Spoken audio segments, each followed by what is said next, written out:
So, Reformed Jew and atheist Sam Seder debated 20 conservatives on Jubilee. This one clip has gone viral, and there's quite a bit I want to say. Let's talk about it.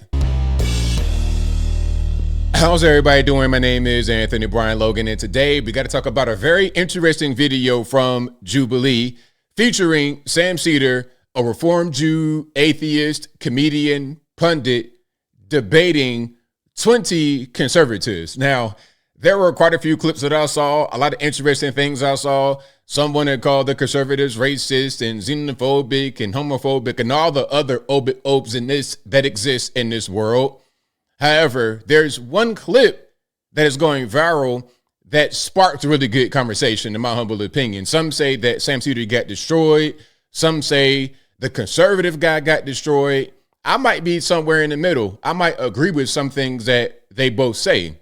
And me, as a non-religious person, I'm not an atheist. I'm just not really religious. I believe in God. I believe in spirituality, but I'm not the kind of person that's going to adhere to specific religions directly.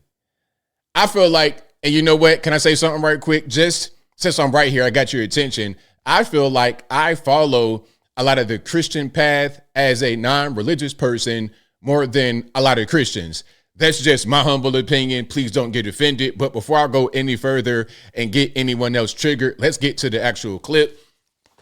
Hey, Jubilee, can we get fair use on this? I mean, seriously, just a reaction video is fine. If you want to see this full clip without my commentary, link as always will be in the description. If you're on IG, visit the link in the bio, go to the corresponding article on the website. But without further ado, let's go ahead and roll it. Hey. It's nice to meet you. Nice to meet you. Okay, so I would like to touch on the religious fundamentalist aspect. Yeah. Are you an atheist? Pause. Before he gets into it, now, this man, like I said, his name is Sam Seder. You guys may know him from the YouTubes. The other guy, I was trying to find his first name, but I couldn't find it. He goes by Easy Debates on the Twitters. So basically, he does street debates and uploads them on social media. That's part of what he does. All right. So back to the question. Are you an atheist? I'm a Reformed Jew. I don't have a strong belief in the existence of God, but I don't think that religion in and of itself is bad. Okay, so what's wrong with the religious fundamentalists? So like when you said trans rights and women's rights or something like that? Well, the problem I have with religious fundamentalists, and really more, I guess it's really theocrats, is that they want to impose their morality. Let's pause. Now, I'm pausing a lot because of fair use. Now, I understand the whole point about wanting to impose morality. I get it. But I think at a certain point that is good for society, but I'm going to let them finish. It comes from their religion on the rest of us. And I don't. But morality from your view is going to be a preference, right? It's not morality, it's a preference. So morality without a foundation is going to reduce you to a preference. Well, I have a foundation for my morality. Which is what? It's a humanist vision of what basically. I see what the guy Easy Debates is saying. He's trying to say, well, since you're an atheist, you don't have a foundation for your morality. It's just your opinion. Okay? That's kind of what he's saying here. Let me back up a little bit so you're able to get his full answer in context. What? It's a humanist vision of what basically creates as little suffering as possible for as many people. Okay, so you're like a consequentialist? Utilitarian? I don't like when people try to put you in boxes. You know, like from the beginning, when I said I'm not religious, automatically a lot of people are going to say, oh, you're an atheist, or you're agnostic, you're this, you're that, you're the third. I don't like those kind of definitions when it comes to personal beliefs, because sometimes my personal beliefs don't fit into a box that you or anyone else may have, because it's my beliefs, it's my personal beliefs. My own personal philosophy is not necessarily a thing you're going to find in the book somewhere, because it's mine. But let's continue. I don't really bother myself with being a consequentialist or a utilitarian. It's always going to reduce you to a preference. So if you say that killing is wrong and I say it's right, you would really have no contention with that.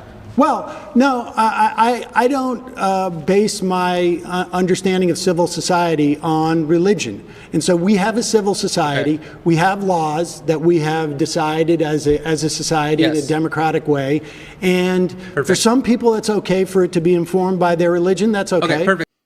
I mean, yeah, I agree with that. Now, I'm going to add on to what he's saying here. I think that religion in many parts of the world is necessary for those who don't have education about how to behave in a civilized fashion.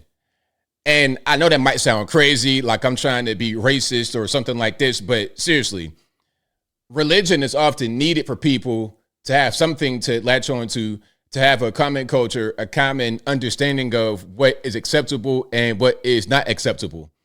It creates and shapes culture.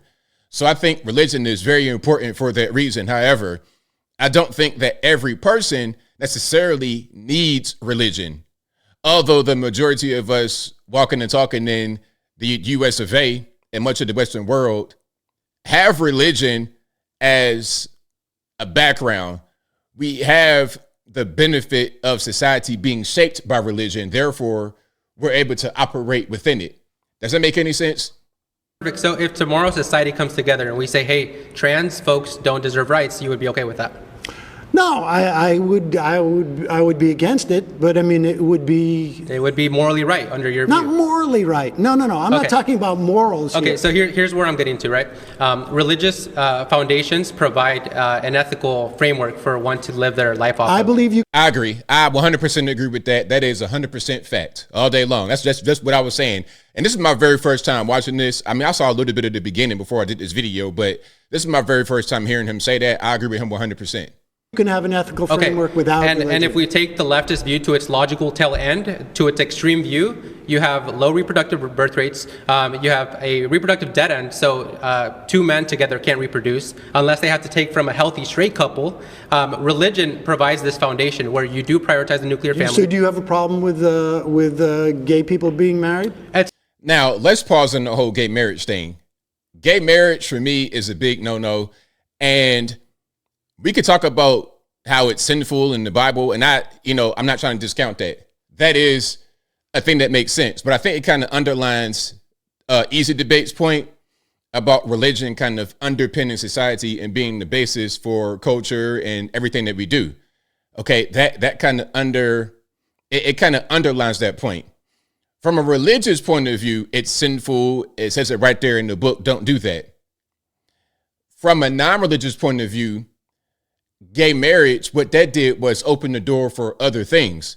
Opens the door for transgenderism. Because think about this. 10 years ago, would anybody have thought that we would have grown adult men looking like Sam Cedar, looking like Easy Debates, looking like me, but not me, obviously, but looking like us in a bathroom with women, and there would be people fighting to keep that the way it is? Not fighting necessarily to stop it. Well, now you got both sides. Some want to stop it and some want to see it continue. But when would you have ever thought that people will be in the streets fighting to continue that kind of thing? When would you have ever thought that it would be a thing at all to fight for? The first ball to drop was gay marriage, and then it just kept going downhill from there. It's not that I have a problem. I just don't see a justification for why they ought to be gay outside of it just feels good. Can you give me another justification for it? I mean, somebody's sexuality, I don't really bother myself with trying to police someone's sexuality, especially from a religious point of view, because a lot of the hyper-religious people, not you guys who are watching, but you know what I'm talking about, a lot of your hyper-religious people, those would be the main ones engaging in the homosexual lifestyle. I've seen that over the years. Throughout my entire 40 years of living, I've seen that over and over and over again. It's to the point now where whenever I see somebody that's super, super, super anti-gay, like with every fiber of their being all day, every day, I assume that they are gay and they're fighting their own personal demons. Well, I think maybe that's the way they were born. Okay, what about pedophiles? Are they born that way? They may be, yeah. Okay, so should we let a pedophile off the hook since they were born that way? No, I think we as a society has decided... Should implement duties to prevent them from acting on that innate urge, correct? Well, I think between consenting adults, it's a different thing than... Okay, so you're okay with a 45-year-old dad with a 19-year-old daughter as well? He's kind of doing some funny debate tactics because you're bringing up things that he's not said. I understand what Sam Cedar is saying. It's like, look, you got consenting adults. They're going to do what they're going to do. I'm not going to be involved in that lifestyle. If I got kids, I'm going to teach them the proper way to be. But I can't really police what you guys do among yourselves. How am I going to really stop that? If you're consenting adults. Now, when it comes to children, of course, we got to protect children. And then, of course, when it comes to incest, you're going to want to stop that as well because of how dangerous that is. Incest. No. If they consent, you're okay with that? No, I think society has also determined that it's like it's not beneficial. Right. There's duties and obligations that we have. So religion provides those duties.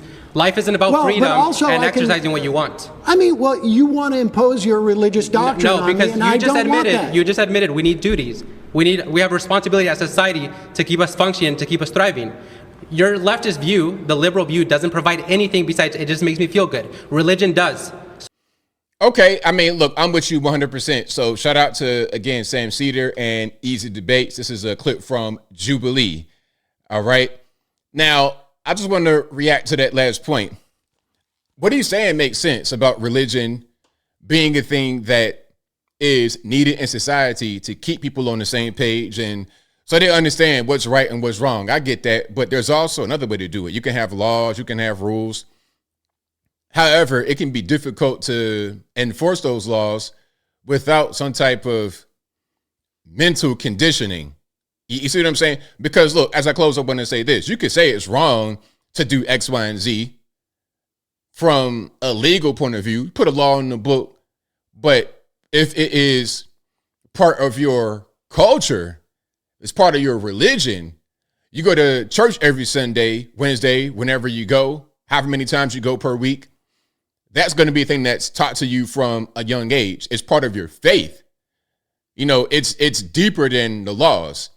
So religion can underpin society, can be the foundation upon society, and the laws are a way to enforce it. Sam Cedar is saying, well, we don't need religiosity if we have the laws.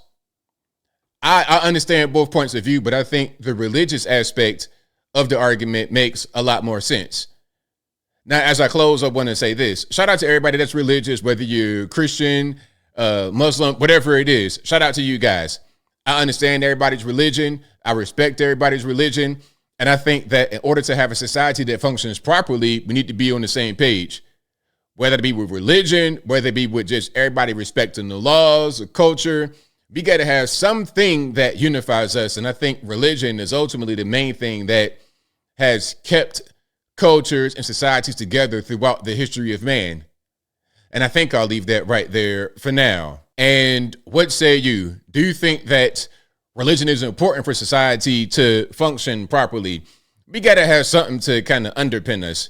But religion has not always been here, at least not the main ones. Like you're talking about Christianity, Islam, that came about kind of recently as far as human history. If we believe human history goes back 1 million years, which I don't, I think we're on a young earth.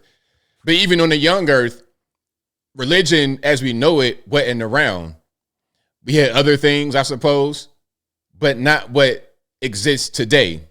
Whatever your thoughts are, let me know in the comments below. You guys know where I'm at. This is a pretty interesting clip. Again, it's on Jubilee. I'll link to it in the box. There were quite a few other interesting clips, and I salute Jubilee for allowing these talks to happen, to bring the left and the right together, and people who are watching can decide for themselves what makes the most sense, what do I align with, what do I not align with. This was great. But whatever your thoughts are, please let me know in the comments below. And that's all I got to say for this video. If you like what you heard, please comment, rate, share, and subscribe. Peace.